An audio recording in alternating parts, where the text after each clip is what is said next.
मारामारीच्या वाद निर्माण होण्याच्या दरम्यान सुहास कांदेंनी समीर भुजबळांना धमकी दिल्याची माहिती मिळतेय।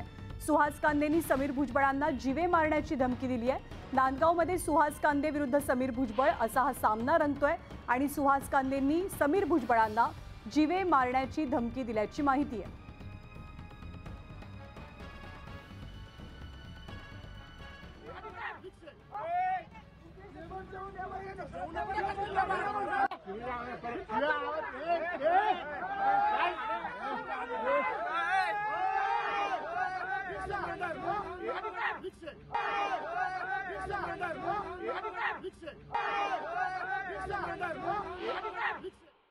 मी संतापलो म्हणजे मी त्या रस्त्याने जात होतो आणि बसेस, टेम्पो, ट्रक्स असे लाईनीने इथे उभे. म्हटलं हे इकडे काय चाललंय, तर म्हणून मी थांबलो तर बघतो तर काय तर आतमध्ये ते आमदार महाशयांची शाळा कॉलेज काहीतरी आहे आणि तिथे असे हजारो लोक जमलेले आणि तिथे जे तिथून ते त्यांना डांबून ठेवलेलं होतं. मग नंतर कळालं.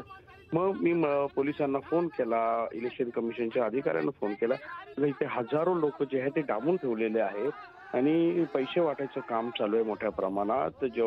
खानावळी दिले जात आहेत आणि आतापर्यंत या इकडे जे आहे पोलिसांना कळायला पाहिजे होतं आणि पोलिसांनी हे असं जमून द्यायला नाही पाहिजे होतं.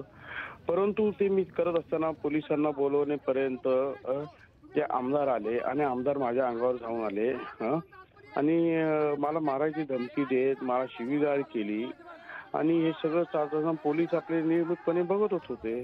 तर त्याच्यामुळे जे आहे त्यांच्याकडून आलेला जो काही क्राऊड होता त्याच्यामध्ये काही गुंड होते. ते गुंडही पाठीमागून उलटे आले आणि परत मला मारायचा प्रयत्न केला आणि त्या गुंडांची नावं आम्ही सांगितली. त्या गुंडांचे आम्ही 5 दिवसापासून यांना पत्र देतोय की बाबा हे तडीपार आलेले नाशिकमधून, तरी पण हे मनमाड शहरामध्ये वेपन काढून लोकांना धमक्या देत आहेत अशी आम्ही रितसर कंप्लेंट सुद्धा दिली आणि आज त्यांच्या समोर ते आहेत तरी त्यांना म्हणतो अरेस्ट करा. त्यांनाही अरेस्ट नाही, उलट त्यांना सांगितलं की नमस्कार.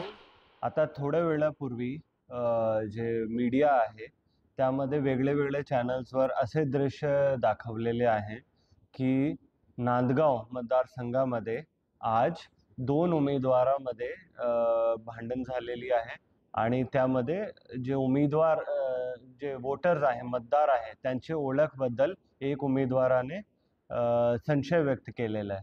तर मी क्लॅरिफिकेशनसाठी सांगू इच्छितो की जेव्हा हा विषय सुरू झाला लगेच तिथे मोक्यावर पोलीस पोहोचलेली आहे आणि त्यांनी दोघेही जे पक्ष आहे त्यामध्ये दोघांना समजून एक उमेदवार लगेच तिथून ते गेले होते आणि दुसरे जे उमेदवार होते त्यांना पण समजून सांगितलेलं आहे, ते पण तिथून निघालेले आहे आणि सध्या तिकडे कोणत्याही प्रकारच्या भांडण किंवा कोणत्याही प्रकारचा जमाव चालू नाही आहे.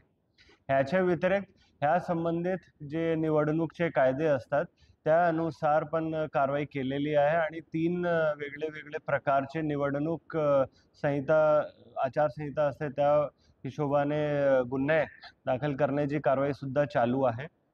याच्यासोबत मी सांगून इच्छितो की जर मतदाराची ओळखबद्दल काही कोणाला संशय असते कोणत्याही उमेदवाराला, तर मतदार ज्या पोलिंग बूथवर जातात तर त्या पोलिंग बूथवर जे पोलिंग ऑफिसर असते, सर्वात पहिलं पोलिंग ऑफिसर ते ओळख जे आहे ते पटवून देतात आणि ते खात्री करूनच त्यांना मतदान